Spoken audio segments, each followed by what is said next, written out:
Kids grow up with a love for learning and education, and then somewhere along the way, that can really get tainted sometimes. How do you keep your kids motivated to learn? How do you teach them to love learning? It's really important, especially in the first few weeks as they go back to school. That's right. And this morning, youth and family expert Michael McGill Jr. is here with some ways to keep the kids pumped up. Pumped up and ready to go. Pump and ready to go. Let's say it with me. Pumped up. Yeah. Ready to go. Good morning, Kansas City. Good morning.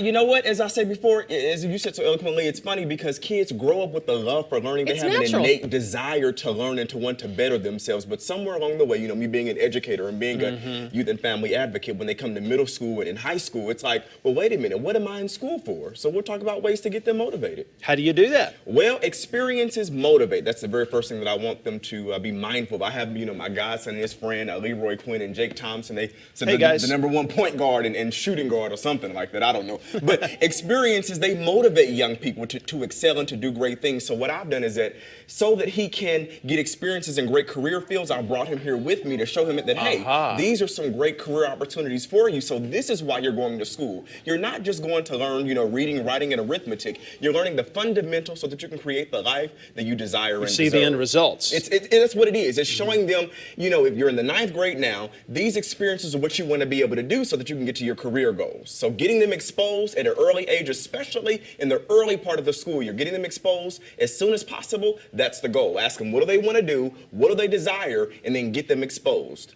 A game plan for life. It's a game plan. It's like a business plan. Yeah. All right, helping young people create.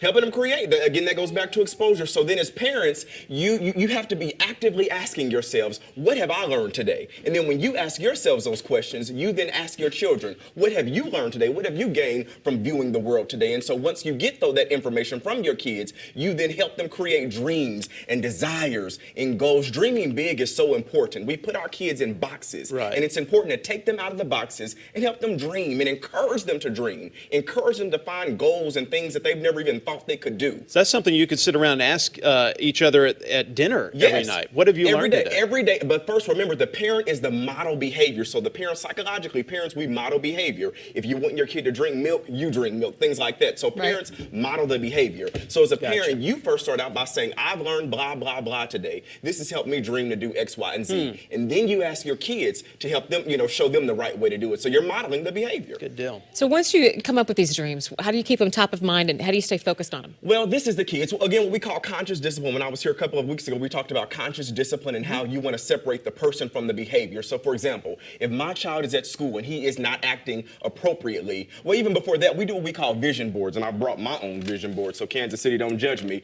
But it was a friend of mine. We did our board, and I don't know if they can zoom in, but we did our board. And so it goes into some of my dreams and goals, you know, dreams for my child and prayers that I have for him and dreams to do more things on television and speaking engagements and teaching and things like that. So it's essentially, it's like a dream plan. Psychologically, we've proven that when you draw things out and when you dream, that helps you to become more motivated. So having your kids dream and draw, that's a motivation tactic. So then when he goes to school, if his behavior doesn't match up with his goals, instead of me saying, well, that was stupid that you did that, that was a poor choice, I'll simply flip it back on him and give him the autonomous choice and say, hey, you know, so-and-so, does your dreams match up with your goals on the vision board? Last, it says focus on strengths and celebrate achievements. Focus on strengths. So then let's just say that they get, you know, 3 A's and a C. Sometimes we focus on the negative things, but positive discipline, conscious discipline, positive psychology tells us that we want to, for every bad thing, we want to focus on 3 good things. So if I'm going to give a negative remark, I should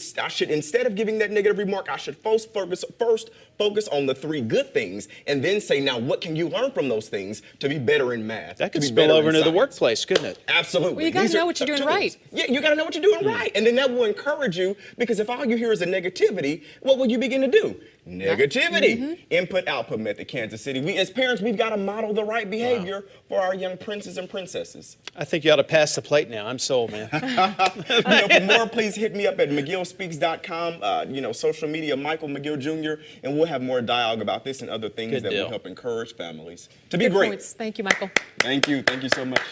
Now, as the kids go back to school, how do you get them to eat right?